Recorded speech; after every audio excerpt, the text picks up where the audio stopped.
Listo, Luis Antonio, bienvenido. Gracias, muy amable. Muy bien, listo, vamos entonces a iniciar. Básicamente, primero que nada, quiero agradecer a Luis Antonio Callejas, al profesor Luis Antonio Callejas, por haber aceptado estar en este primer congreso en línea organizado por la Escuela de Estudios de Posgrado. Luis Antonio, realmente agradecemos el hecho de compartir tus conocimientos con nosotros y con el gremio odontológico. Gracias, muy buenas tardes para todos. Para mí es un gusto poder estar compartiendo el día de hoy con ustedes en este evento innovador que ha organizado la Escuela de Estudios de Posgrado. Espero que la información que les podamos transmitir en las conferencias que hemos estado dando y el día de hoy y en los próximos días pues sean de gran utilidad para ustedes, ya que pues vamos a abarcar diferentes áreas. El tema que trataré el día de hoy resulta de mucha utilidad clínica, ya que cada día pues, es más frecuente que los pacientes se presenten a nuestras clínicas dentales por problemas estéticos. Muchos de estos problemas por los que nuestros pacientes pues, van a estar asistiendo a nuestras clínicas van a estar relacionados al tamaño de sus dientes y a la cantidad de encía que ellos muestran. Por lo tanto, es importante diagnosticar el problema para así poder dar soluciones predecibles y cumplir sus expectativas. Por lo que el día de hoy hablaremos sobre el alargamiento de corona del sector anterior, ya que este es un tratamiento que nos ayudará a mejorar la estética del paciente y con esto también, pues algo que es bien importante es mejorar su calidad de vida. ¿Sí? Excelente, Luis Antonio, perfecto. Ahorita vamos a comenzar con la presentación. Yo solo quiero presentar formalmente también al doctor. Él es cirujano dentista egresado de la Universidad de San Carlos. Es especialista en periodoncia por la Universidad de Chile. Tiene una maestría en docencia universitaria de la Universidad del Istmo de Guatemala. Es especialista en investigación por la Universidad de San Carlos de Guatemala, además de ser profesor de la maestría en endodoncia desde hace ya 8 años. Y actualmente también es profesor de la maestría en rehabilitación oral y maxilofacial, así como profesor del Departamento de Periodoncia de la Universidad de San Carlos de Guatemala. Así que bienvenido, Luis Antonio. Como ya les comentó, el tema que disertará hoy es alargamiento de corona en el sector anterior. Gracias, Luis Antonio. Muy bien. Entonces, como platicábamos, la importancia de este tema, pues para el tratamiento de los pacientes es súper importante. Los pacientes que presentan una línea de sonrisa alta con dientes anteriores pequeños y una banda de encía ancha, generalmente no van a estar contentos con su sonrisa, ¿ya? Y a este tipo de proceso se le conoce como una sonrisa gingival o un despliegue gingival excesivo. En condiciones, veamos así, normales, con una sonrisa placentera o de confort para los pacientes en general, cuando uno sonríe debería de poder mostrar el tamaño total de sus dientes anterosuperiores o poder mostrar junto con estos una banda de encía de aproximadamente 1 milímetro o 2 lo más. Cuando se despliega más de esta cantidad, pues ya se podría estar considerando como una sonrisa gingival.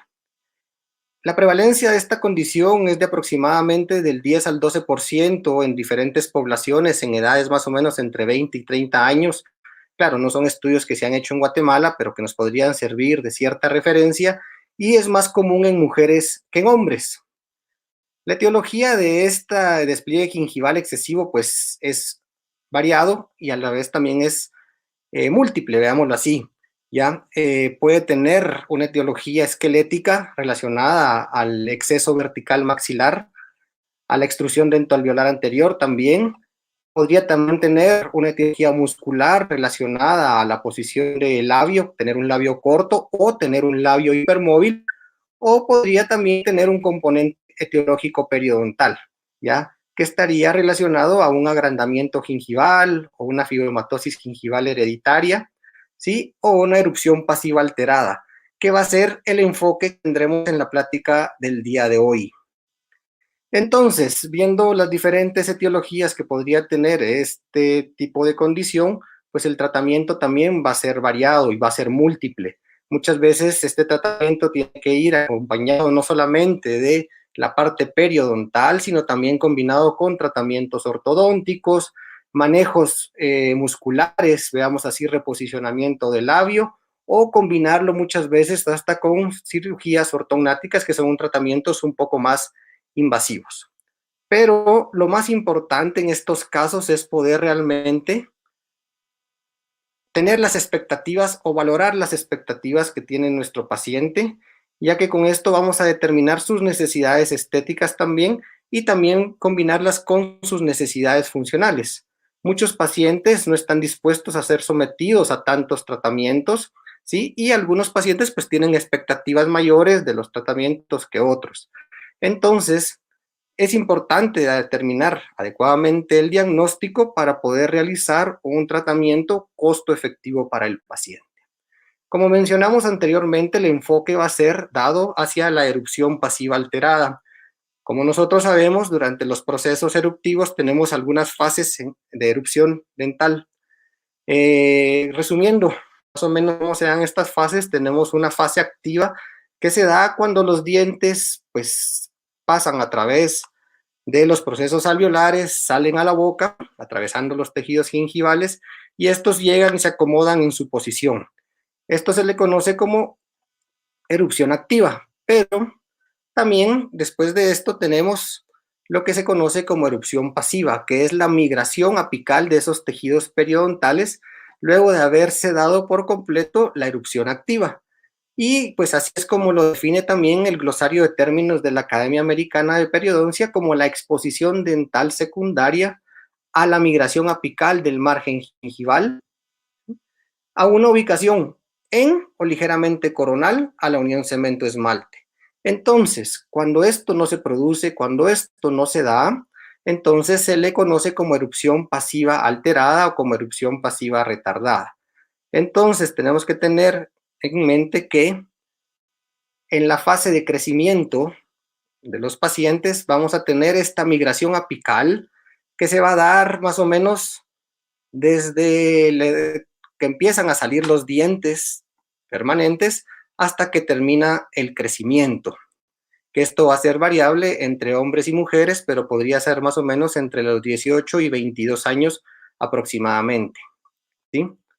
Entonces, veamos este caso. Este es un caso de una paciente que se presenta a la clínica dental. La paciente tiene 40 años y se presenta porque no le gusta su sonrisa, ya que ve sus dientes muy pequeños y porque enseña mucha encía.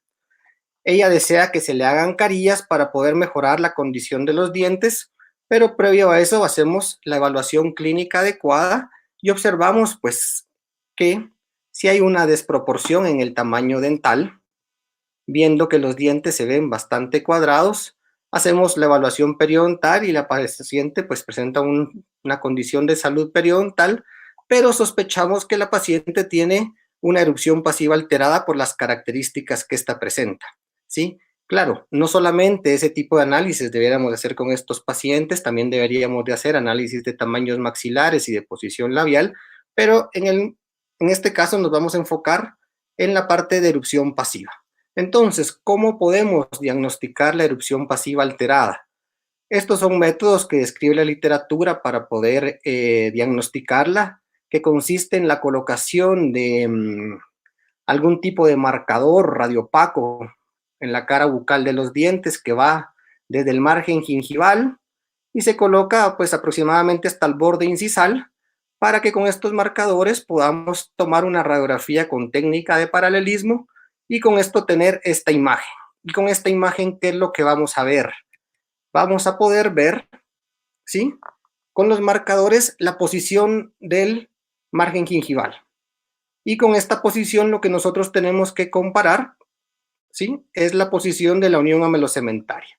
Lo que nosotros observamos con los marcadores será el tamaño de nuestra corona clínica y lo que nosotros podemos observar en la radiografía, que será el límite amelocementario, será nuestra corona anatómica.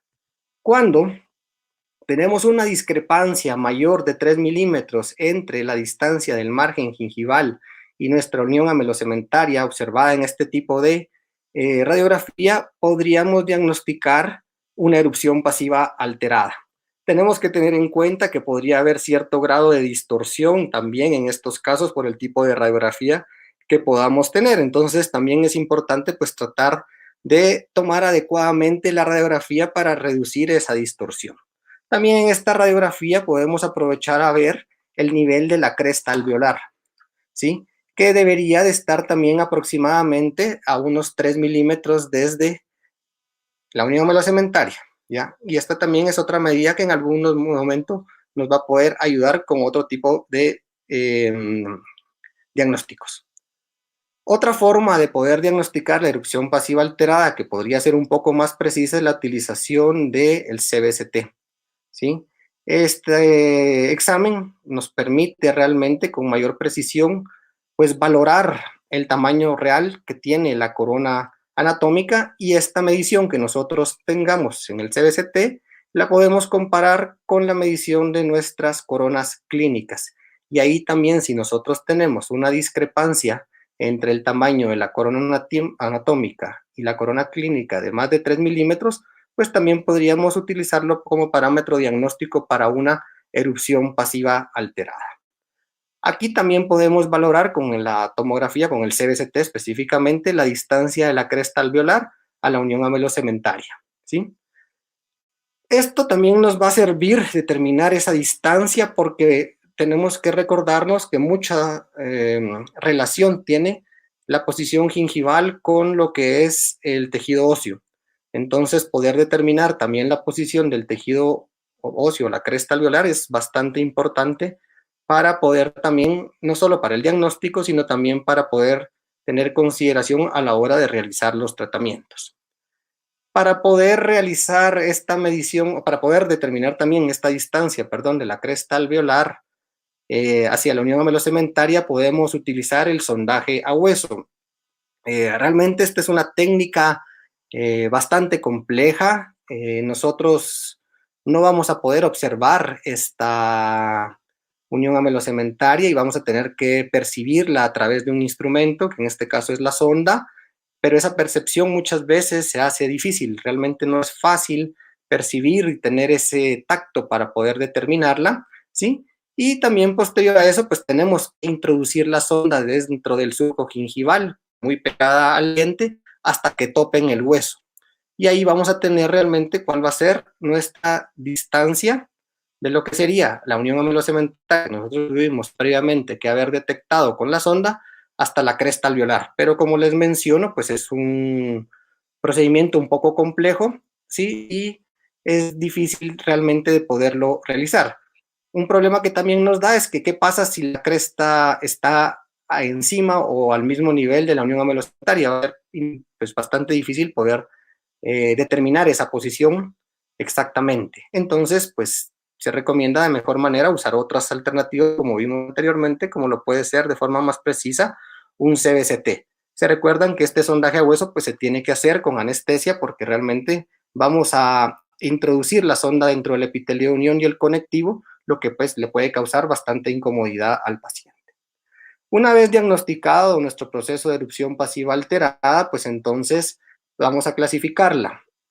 La clasificación de la erupción pasiva alterada básicamente se da de dos tipos, ¿ya? Hay dos tipos de erupción pasiva alterada según la clasificación de Colset, ¿sí? Que van a estar dados por la posición de la unión o de la unión mucogingival como tal. Cuando la unión mucogingival está apical a la unión cemento-esmalte, es considerada como tipo 1. Cuando la unión mucogingival está al mismo nivel de la unión cemento-esmalte, esta es considerada como tipo 2. Y estos tipos, tipo 1 y tipo 2, se subclasifican de igual manera. Y la subclasificación va a estar dada por la posición de la cresta alveolar con relación a la unión amelocementaria.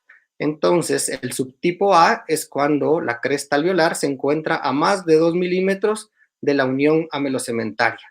Y el subtipo B es cuando la cresta alveolar se encuentra al mismo nivel que la unión amelocementaria o más coronal. Entonces, así es como se diferencian los tipos de erupción pasiva alterada, ¿sí? En base a la posición de la unión mucogingival y en base a la distancia que haya de la cresta alveolar a la unión amelocementaria. Entonces, el tratamiento de esta erupción pasiva alterada pues tiene un enfoque quirúrgico y va a estar directamente relacionado a este proceso que hablamos anteriormente, que es el proceso de alargamiento de corona clínico, ¿sí? Porque lo que nosotros buscamos es exponer esa cantidad de diente que fisiológicamente nos expuso en un proceso de erupción normal. Para tomar decisiones de qué tipo de procedimiento también quirúrgico debemos realizar para el tratamiento de estas erupciones pasivas alteradas, pues nos basamos muy similarmente a la parte que usamos en la clasificación. Una es la cantidad de encía queratinizada. La encía queratinizada es la que se mide desde el margen gingival hasta la unión mucogingival. Cuando hay una adecuada cantidad, o sea, más de 2 milímetros, ¿sí?, se considera como tipo 1 y cuando hay menos se considera como tipo 2. Y el otro factor importante para la toma de decisiones es la distancia, como mencionamos también, de la unión amelocementaria a la cresta alveolar. Y también cuando esta distancia es menor a 2 milímetros, ya lo ponemos como un grupo, subgrupo B, o cuando es de más de 2 milímetros como un subgrupo A, como lo mostramos aquí, perdón. Entonces, este diagrama nos ayuda a poder tomar decisiones dependiendo de estas características que nosotros evaluemos en nuestro paciente y con esto saber si vamos a tener que realizar solamente gingivectomías o gingivoplastías o combinarlas con remodelado óseo o hacer procedimientos de colgajos desplazados apicales con o sin remodelado óseo. Entonces, en el caso que vimos anteriormente, consideramos en base a la evaluación que hicimos con nuestra paciente que la paciente es una erupción o tiene una erupción pasiva alterada tipo 1B, por lo que el tratamiento que tenemos que realizarle es un tratamiento de gingivectomía, gingivoplastía con un colgajo con un remodelado óseo. ¿Por qué? Porque tiene una adecuada cantidad de encía queratinizada y porque la distancia desde la unión cemento-esmalte a la cresta alveolar es menor a 2 milímetros, ¿sí? Esta es la foto intraoral de la paciente. Observamos el nivel de la línea mucogingival y vemos que pues tiene más de 2 milímetros de encía queratinizada, ¿sí? En estos casos también podemos combinar diseños digitales de sonrisa con los pacientes. Podemos hacer un diseño computarizado para mostrarle a la paciente cuál es el tamaño real de sus dientes. Los pacientes muchas veces no creen que pueden tener dientes tan grandes, ya como deben de tenerlos, porque pues siempre han visto sus dientes pequeños. Entonces, el hacer un diseño digital le puede ayudar a la paciente a poder darse cuenta de qué tamaño van a quedar sus dientes. Claro, esta planificación digital tiene que estar basada en todo el análisis que nosotros hicimos con la parte radiográfica y con la parte clínica para no crear falsas expectativas en la paciente. Entonces procedemos en este caso, ¿sí?, a realizar la gingivectomía y con esto vemos las diferencias entre la que era la corona clínica y la corona anatómica que presenta la paciente. ¿Con qué podemos realizar esta gingivectomía? La podemos realizar con hojas de bisturí, la podemos realizar con electrobisturí o con láser. En este caso, ¿cuál va a ser mejor realmente? Pues en este caso particular, cualquiera de los tres podría funcionar adecuadamente. En los casos que tenemos que hacer una gingivectomía y posteriormente tenemos que hacer un remodelado óseo, realmente no tiene mucha importancia con qué hagamos este tipo de procedimiento porque al final vamos a tener que levantar un colgajo y pues vamos a tener que producir cierto trauma en el paciente. Cuando solo tengamos que hacer una gingivectomía o una gingivoplastía, pues la utilización de un láser, un electrobisturí, estaría bastante bien indicado, ya que vamos a tener menor sangrado y vamos a poder tener una mejor visión. Otra cosa es que con el electrobisturí o con el láser, a la hora de hacer las gingivectomías, tenemos mayor precisión a la hora de hacer los cortes, pero esto va a depender mucho también de la habilidad de cada operador, ¿sí? Entonces, posterior a hacer la gingivectomía, levantamos el colgajo y con esto realizamos nuestro remodelado óseo, que va a consistir en cortar hueso alrededor del diente, ¿sí? Para poder dejar la distancia adecuada desde donde queremos dejar nuestro colgajo, que tendría que ser aproximadamente a nivel de la unión amelocementaria, ¿sí? Hasta donde va a quedar la cresta alveolar de 3 milímetros. Entonces, esto es importante de tenerlo en consideración en mantener bien esa distancia. En este caso, con la paciente podemos observar una discrepancia en los límites amelocementarios de las piezas centrales. La pieza 2.1 está más extruida. Entonces aquí a la hora de hacer el procedimiento, pues tenemos que tomar una pieza de referencia porque vamos a tener un poco en la alteración en la posición del colgajo. Procedemos a reposicionar el colgajo, lo suturamos y observamos pues cómo cambia la paciente, cómo cambia ese tamaño dental. Esta es la foto inicial y la foto al mes, ¿sí? Y esta es la foto de la sonrisa. Con esto la paciente quedó muy satisfecha. Realmente las expectativas de la paciente eran menores, ya solo con el cambio en el tamaño dental ella realmente quedó muy contenta, inclusive después ella dijo que ella no quería hacerse carillas porque observaba que pues sus dientes habían cambiado un montón y que ella podía sonreír con mucho más confianza, ¿sí? En estos casos, si tuviéramos que mejorar las condiciones porque el paciente no queda satisfecho, tendríamos que analizar otras condiciones como podría ser la posición del labio para pensar en algún tipo de procedimiento para cambiar esta posición de labio superior, ¿sí? Si a la paciente también no le gustan sus bordes incisales relacionados con las fracturas que ven aquí, se puede complementar con algún tipo de procedimiento restaurativo, o también si ustedes recuerdan la posición de los las uniones amelocementarias entre ambos dientes era distinta, entonces también un procedimiento de ortodoncia en algún momento podría estar indicado. Aquí lo que tenemos que tener en cuenta, es que estos pacientes con erupción pasiva alterada la mayoría de veces presentan biotipos periodontales gruesos. ¿Y esto por qué es importante tenerlo en consideración?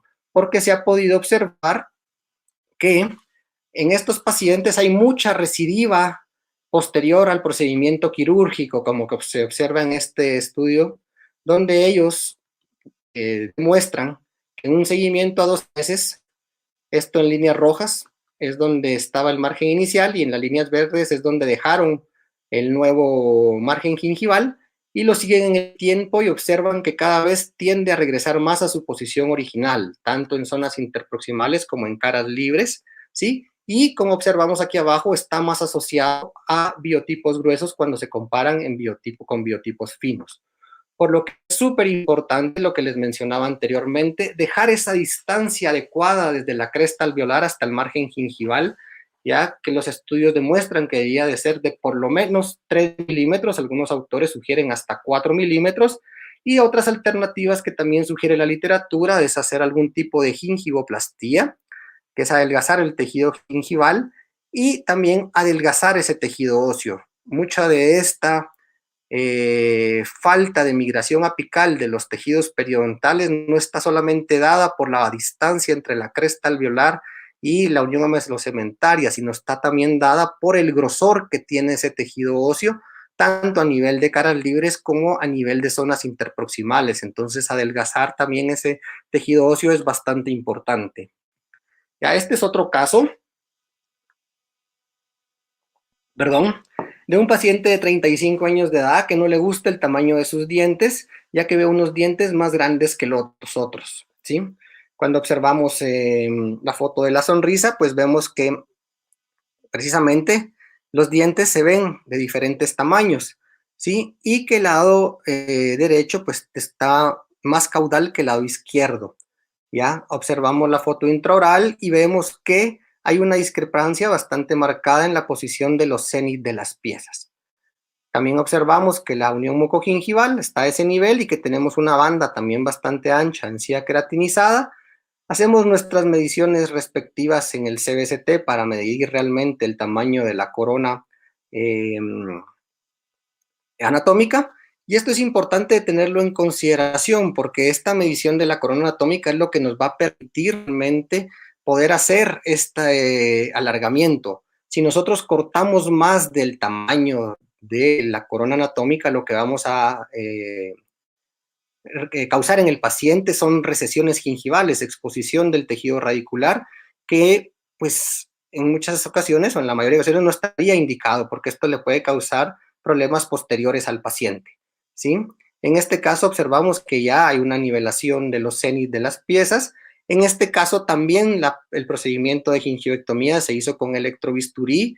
Yo lo hago particularmente con electrobisturí en función de tener más precisión a la hora de hacer el corte, siempre teniendo cuidado de la utilización adecuada del bisturí. Hay que tener bien en mente estas precauciones que hay que tener, como una de ellas que hay que mencionar es no tocar el hueso ni acercarse a periósteo, ¿sí? Con el electrobisturí, porque esto lo que puede causar es una necrosis ósea y causar mucho dolor e disconfort en el paciente y hasta pues un problema de necrosis y recesión gingival, ¿sí?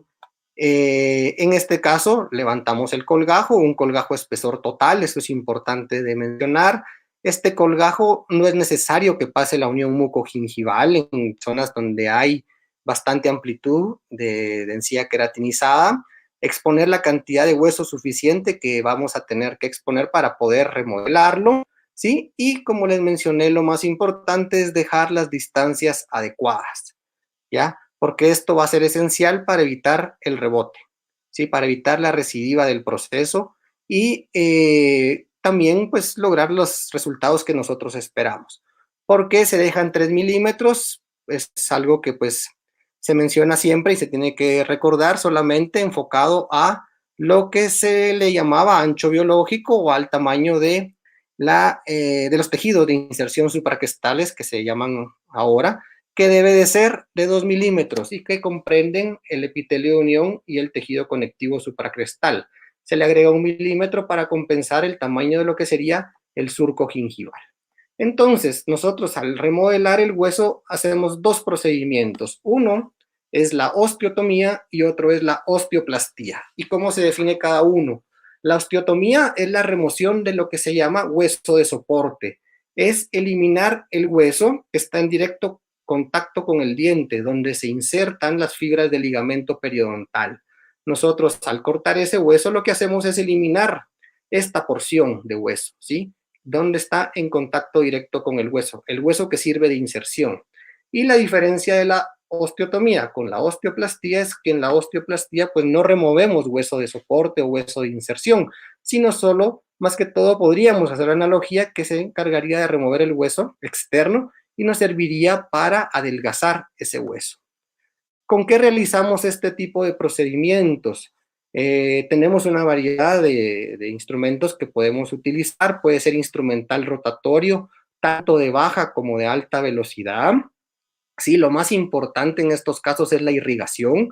Podemos usar instrumental manual como algún tipo de microcinceles o instrumental ultrasónico, ¿sí? Entonces, en particular, ¿qué es lo que yo más utilizo para hacer este tipo de procedimientos? Es una combinación más que todo de instrumental rotatorio con instrumental manual.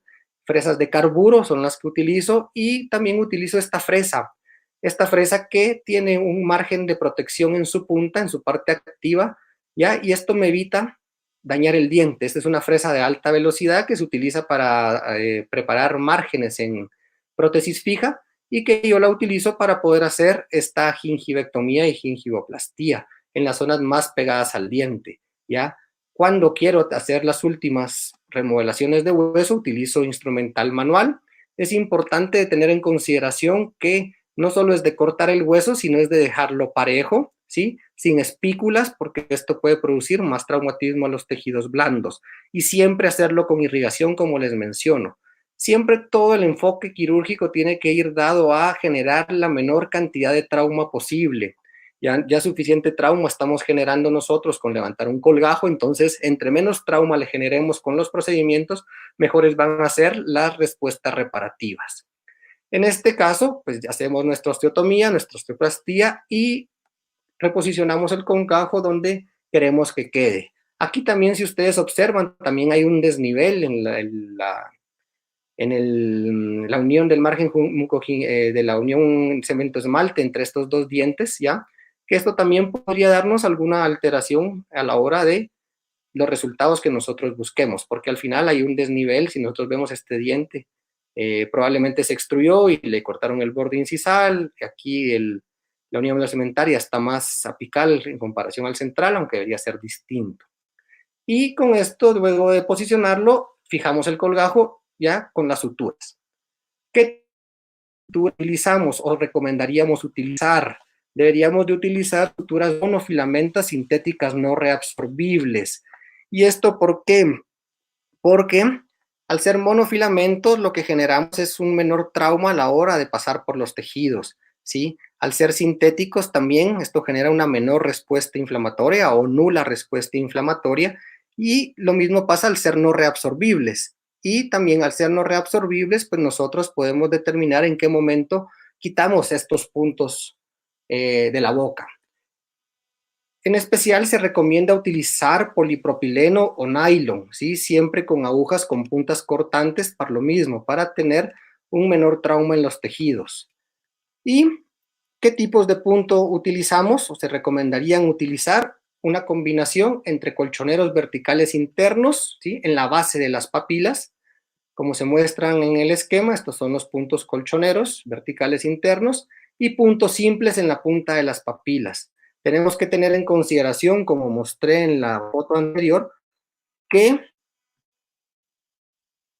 debemos usar suturas muy finas, que tendrían que ser de por lo menos 5 o 6 ceros para poder con esto tener mejores resultados y mejor respuesta de los tejidos y generar una menor cantidad de trauma. Si usamos suturas muy gruesas al momento de querer realizar estos puntos, solo con el hecho de usar una sutura 3 ceros al momento de pasar la aguja en medio de la papila, la vamos a partir en 2 y entonces ya no, probablemente ya no vamos a tener los resultados que nosotros queremos. Y también entonces, como les mencionaba, el enfoque de suturar también va dado a generar una menor respuesta inflamatoria. Esto en función de qué? De poder tener tiempos de reparación adecuados. En este caso, vemos al paciente cómo evoluciona 24 horas después del tratamiento. Vemos muy poco edema, poco eritema, algunos coágulos que quedaron, que están todavía adheridos. Vemos la formación de esta malla de fibrina alrededor de las piezas dentales. Vemos un poco de descamación de las zonas epiteliales, que pues está relacionada mucho al trauma térmico que generamos con el electrobisturí, ¿sí? Y observamos cómo evoluciona a las 48 horas. Aquí observamos un poco más de edema a nivel de las papilas, eritema en los márgenes gingivales, pero en general el tejido se ve bastante sano. Y esta es la foto a las 72 horas. Aquí también mantenemos más o menos los procesos inflamatorios, pero cada vez se ven inclusive menores. Y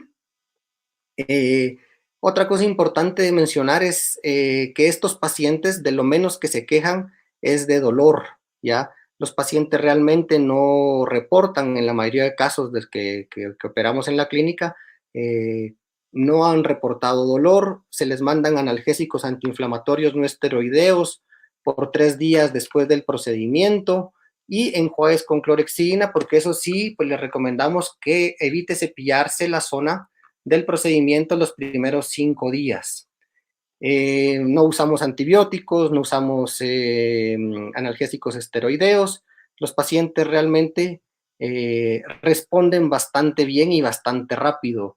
En estos casos se recomienda quitar la sutura entre el 5º y 7º día, es un buen tiempo para poderla retirar. Si ustedes ven al 3er día ya se ve bastante maduración, inclusive del tejido epitelial. Igual en la parte interna, el epitelio de unión ya estar en procesos de maduración, entonces aquí ya la herida está bastante estable, entonces entre el 5º y el 7º día es un buen tiempo para retirar la sutura. Y esta es la foto a los 3 meses, donde vemos ya un tejido periodontal bastante sano. La comparación entre el proceso inicial y los 3 meses después de haber realizado el procedimiento, ¿sí? Y las fotos de sonrisa. Si nosotros pues observamos aquí, se sigue observando todavía un poco más de cantidad de encía que del lado izquierdo, pero si nosotros alargamos más los dientes en base al tamaño dental del paciente, vamos a tener exposición radicular. Y esto pues ya hace más complejo cualquier tipo de tratamiento o darle más riesgos al paciente de algún otro tipo de condición. Si el paciente no estuviera satisfecho con esto, pues tendríamos que pensar en algún otro tipo de procedimiento para poder regresar los dientes a una posición donde no mostrara tanta encía. En este caso, el paciente también quedó bastante satisfecho, realmente quedó muy contento con el cambio y observa que realmente sus dientes pues ya se ven parejos. Este es otro caso de una paciente de 25 años de edad. A ella no le gusta sonreír porque cuando sonríe pues muestra mucha encía y pues dice que parece que no tuviera dientes. Ella acaba de salir de un tratamiento de ortodoncia y podemos observar la foto clínica. La erupción pasiva alterada no solamente no solamente da problemas estéticos para los pacientes, sino también en algunos casos dificulta el adecuado control de placa que el paciente puede tener y esto pues puede llevar a producir ciertos tipos de agrandamientos gingivales en ciertas zonas, ¿ya? Aparte, pues esta paciente, como había tenido ortodoncia, la higiene se complicaba más, el tener esa erupción pasiva alterada, pues pudo haber hecho que inclusive tuviera todavía más problema gingival a este nivel. Observamos el nivel de la unión mucogingival, también tenemos una banda bastante ancha de encía queratinizada y realizamos el procedimiento, ¿sí? Si ustedes observan el cambio bastante marcado en los dientes, realmente esto es bastante asombroso para los pacientes. Cuando ellos se ven que tienen más diente debajo de esa encía, ellos pues mencionan que no lo pueden creer, de qué grandes son sus dientes, hasta algunos dicen que qué dientudos se miran. Y esta es la foto a las 6 semanas. Ustedes ven que a las 6 semanas, inclusive ya los tejidos periodontales se ven muy, muy sanos, aunque todavía se ve cierto eritema en los márgenes gingivales, pero todavía en estos casos hay un proceso de reparación normal. Esta es la foto inicial y a las 6 semanas, ¿sí? Y observamos estos cambios marcados. La paciente pues ya sonríe, ya está bastante contenta. El comentario que ella hizo es que realmente esto le cambió la vida. Claro, podría mejorar en muchos más aspectos ya a nivel maxilar, a nivel labial, sí, podría ser. Podría necesitar procedimientos de ortodoncia, algún tipo de posicionamiento labial o inclusive cirugía ortognática podría ser para que quedara en un 100%, pero con esto la paciente quedó bastante contenta y está muy feliz solamente con haberle realizado este alargamiento de corona. Ahora, una pregunta que me han hecho muchas veces con este tipo de procedimientos. ¿A qué edad sería lo mínimo que podríamos realizar este procedimiento?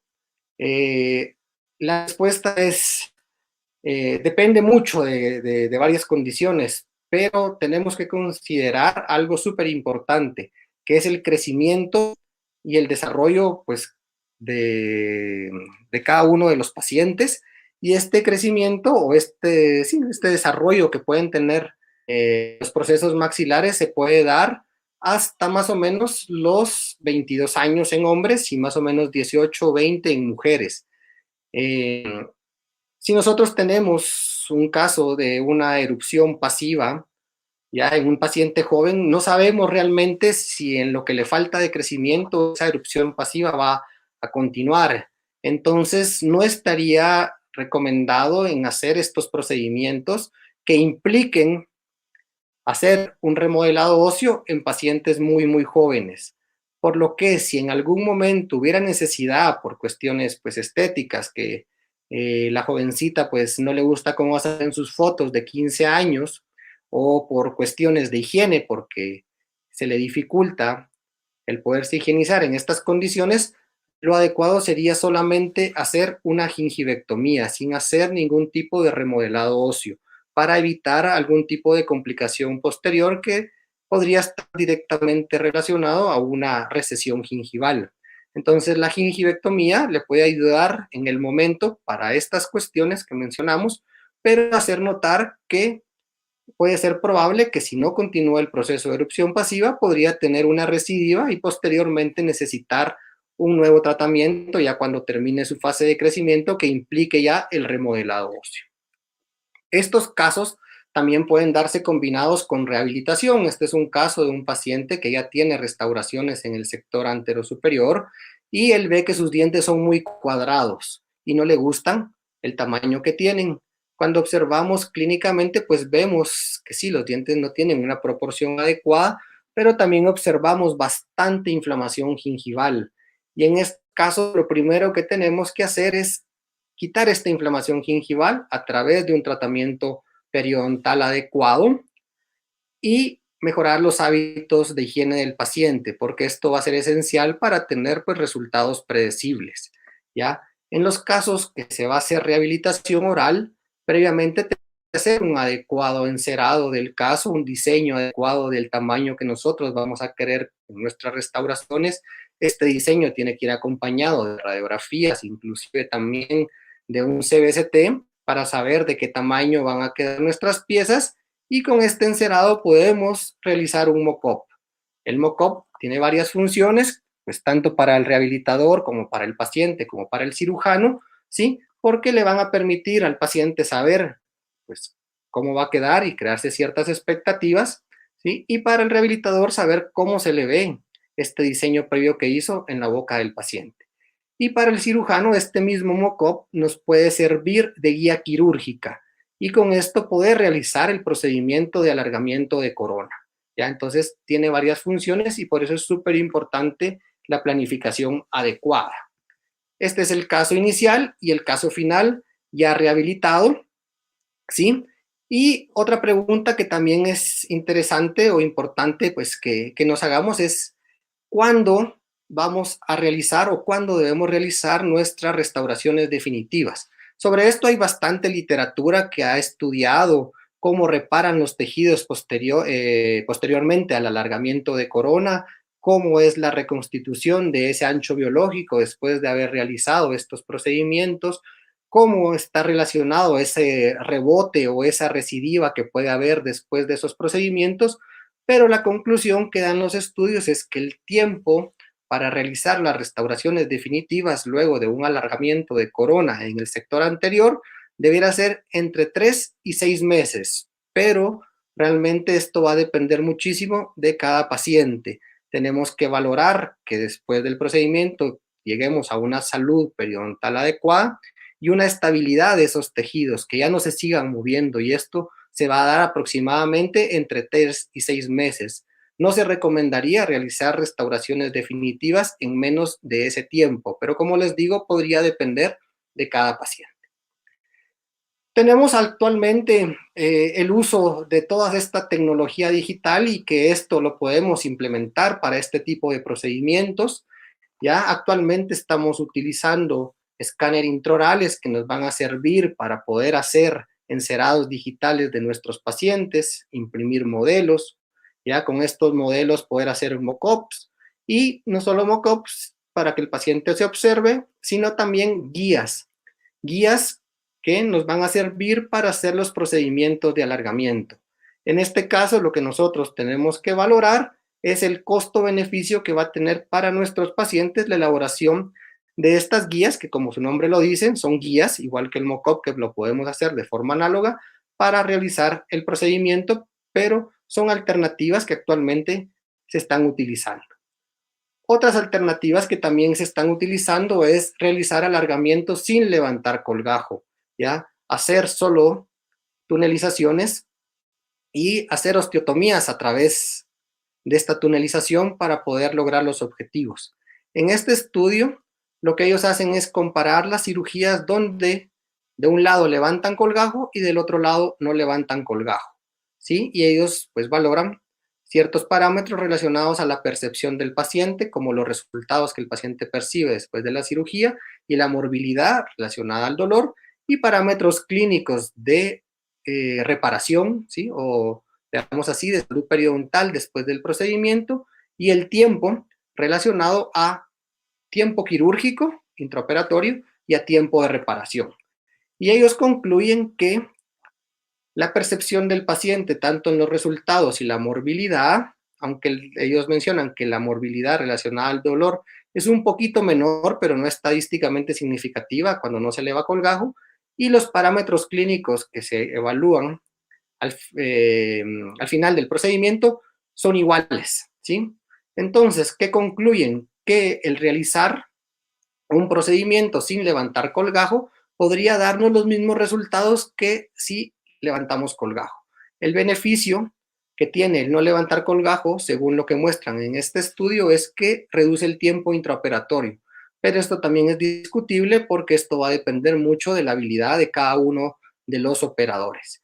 En estos casos es importante tener en mente que si nosotros necesitamos hacer osteotomías y osteoplastías bastante grandes, realmente sin levantar colgajo, o sea, sin hacer solamente un túnel, va a ser imposible. Entonces esto estaría indicado para casos donde el remodelado óseo realmente fuera poco, pero así bastante poco, porque realmente es muy complicado poder solamente a través de este túnel hacer este procedimiento.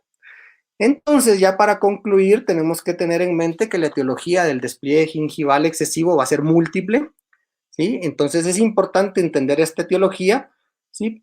Y también entender las opciones de tratamiento para poder lograr expectativas adecuadas de nuestro paciente. Entender que al final muchas veces este tratamiento no solo, o sea, va a implicar el alargamiento de corona, sino debería ser un enfoque multidisciplinario, pero tenemos que ver realmente qué es lo que el paciente quiere. El tratamiento del quirúrgico de la erupción pasiva alterada con alargamiento de corona es un tratamiento predecible y estable y que puede cambiar inclusive la calidad de vida del paciente por sí solo. Entonces también tenemos que tener en cuenta que estas nuevas tecnologías que tenemos nos pueden también facilitar diagnósticos y ayudarnos en el tratamiento de estos casos, y que técnicas alternativas como son las técnicas flapless o sin elevar colgajo deben emplearse solamente en casos seleccionados. Con esto terminamos. Les doy las gracias por su atención. Espero que lo que haya podido compartir con ustedes sea de su ayuda, y cualquier duda, por favor, estoy atento a.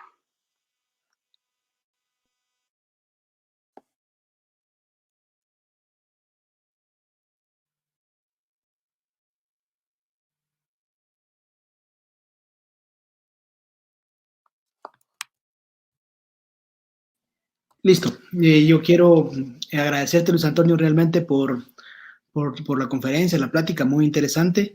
Y también quiero compartir con la audiencia que las primeras personas que cuando hablamos de la idea del Congreso y lo hacemos, no lo hacemos, fue el doctor Luis Antonio Callejas el que dijo, vamos, y aquí está mi tema, y esto fue lo que yo voy a dar. Así que muchas gracias, Luis Antonio. Claro, con mucho gusto. Tenemos aquí algunas preguntas. Por ejemplo, el doctor Ervin González nos pregunta o nos comenta, los caninos, el color es muy amarillento. ¿Se le hará el ofrecimiento de blanqueamiento en este caso? Perdón, no oí la pregunta, perdón. Se quedó pegada, no pude oír la pregunta. Ok, yo la repito. Creo que más que todo como un comentario. En uno de los casos, el doctor Ervin González vio que los caninos, el color era muy amarillento y preguntaba si se le haría el ofrecimiento de blanqueamiento en este caso. Claro, totalmente. O sea, aquí sería súper importante el poder ofrecerle al paciente esta también alternativa de poder realizar un blanqueamiento. Solo tener en consideración, es algo que no mencioné, es una pregunta interesante, es cuándo poder hacer un blanqueamiento después de haber realizado estos procesos de alargamientos de corona. Por el tipo de químicos que se utilizan y el proceso inflamatorio que pueden tener los tejidos periodontales en etapas iniciales, se recomendaría por lo menos esperar unas 6-8 semanas para poder realizar los procedimientos de blanqueamiento dental, ya que en esta etapa los tejidos periodontales ya van a estar bastante sanos. Excelente, muchas gracias. También nos pregunta la doctora Reynoso que de qué marca es la fresa para definir márgenes. En este caso, la marca es marca J. Es marca J, si no estoy mal. La marca se llama, el nombre exacto no lo sé, pero sí se consiguen los depósitos, pero es marca J. Perfecto, gracias, Antonio. También nos pregunta la doctora Orozco, ¿qué criterio tendríamos que utilizar para decidir si vale la pena realizar la cirugía en caso es mínimo el cambio? ¿Qué opciones se tendría si el despliegue del labio es el mayor problema? Cuando el despliegue del labio es el mayor problema y no el tamaño dental, en este caso el tratamiento no sería el alargamiento de corona, sino sería la modificación de la posición labial, ¿ya? Pero entonces ahí habría que hacer el diagnóstico adecuado si realmente pues se está teniendo un proceso de erupción pasiva alterada, veámoslo así, donde hay una discrepancia entre el tamaño de la corona clínica y la corona anatómica, ¿ya? Porque al final, si esto no es el problema, al poder exponer tal vez un poquito, 1 milímetro más de diente, tal vez no vamos a llenar las expectativas del paciente, y entonces aquí el análisis ya tendría que ser más de lo que sería posición labial, ya si es un labio corto, un labio hipermóvil, o si ya es un problema maxilar como tal, y entonces ahí los tratamientos ya tendrían que ser distintos. Excelente. El doctor Peña comenta que muy buena tu conferencia y además hace una pregunta. ¿Estaría indicada la remoción ósea en el caso hubiese algún black space entre papilas? Si hubiera me imagino si hubiera alguna pérdida a nivel de la altura de la cresta alveolar interproximal. O sea, en este caso habría que ver bien el caso completo. Estoy tratando de imaginar un poquito qué es lo que tal vez el doctor quiere mencionar. Cuando nosotros hacemos el remodelado óseo, tanto la osteotomía como la osteoplastía, en los casos de erupciones pasivas alteradas, evitamos eliminar tejido a nivel interproximal. ¿Sí? La osteotomía se hace más que todo a nivel de lo que sería la cara bucal de las piezas. Si nosotros tenemos una pérdida de altura de la cresta alveolar, podría ser, no sé, o sea, habría que como analizar el caso como lo veo, pero yo creería que si no se va a tocar hueso interproximal no habría ningún inconveniente. Realmente, o sea, no estoy tratando, como le digo, imaginarme un poquito la situación. No he tenido nunca un caso, no he visto un caso de erupción pasiva alterada con pérdida ya interproximal, porque en este caso ya hay, pues, no, o sea, ya no es una posición coronal de los tejidos, sino ya hay una posición apical de los mismos. Entonces aquí, pues, ya hubo alguna destrucción de tejidos ya periodontales. Excelente, gracias Luis Antonio. El doctor Daginte comenta que qué cantidad y calidad de conocimiento están compartiendo. Muchas gracias por compartir su experiencia. Felicitaciones con su evento, mucho que aprender. El doctor Vesco, muchas gracias también al doctor Daginte. El doctor Vesco también pregunta si el despliegue gingival excesivo es debido a la hipermovilidad del labio. ¿Existen opciones para reducir esa movilidad labial con toxina botulínica? Sí, claro que sí, pero bien, como, o sea, se puede utilizar la toxina botulínica como tal, pero como tenemos pues conocimiento, esto es de función de corto plazo, o sea, no es algo definitivo que pueda estar funcionando, se puede utilizar como una alternativa viable también, pero hay que estarla colocando con un mayor grado de frecuencia, entonces al final se vuelve como procedimientos para algo temporal. Existen procedimientos quirúrgicos predecibles para fijar la posición de labios hipermóviles, para que estos labios pues, no se desplacen tanto, veámoslo así. Y también esas son las alternativas, solo que ya haciendo un procedimiento quirúrgico de fijar o de cambiar la posición del labio, pues esto ya es un tratamiento definitivo. Excelente, también hay felicitaciones de parte de la doctora Carmen Lorena Ordóñez y también el doctor Vesco dice excelente conferencia, saludos doctor Callejas. Muchas gracias. Muy bien, igual dice la doctora Orozco, muchas gracias por la conferencia. El doctor David Estuardo Castillo comenta, muchas gracias a la organización de posgrado y a Antonio por tu excelente conferencia, felicitaciones. Y listo, Muchas gracias. también agradecimientos y felicitaciones. Solo una última pregunta. El doctor Dahinten nos hace aquí una última pregunta. También esperar después de la realización de ortodoncia para blanqueamiento, peligro de reabsorción. Claro, siempre hay un riesgo si hay un contacto de lo que sería el material con las zonas cervicales, o sea, en una zona que esté expuesta de raíz, veamos así, sin cemento, existe algún riesgo de una reabsorción externa por este tipo de químico. Entonces ahí la clave es poder aislar bien si quedó algún tipo de recesión para que no haya un contacto en esa zona con el material para evitar este tipo de reabsorciones.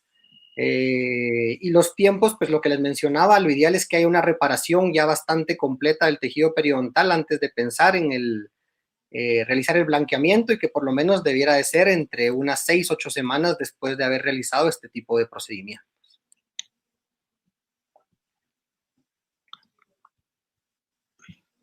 Perfecto. Muy bien, Luis Antonio. Entonces, realmente queremos agradecer por la conferencia, y para ello tenemos el siguiente diploma de participación, el cual voy a leer, que dice de la siguiente forma.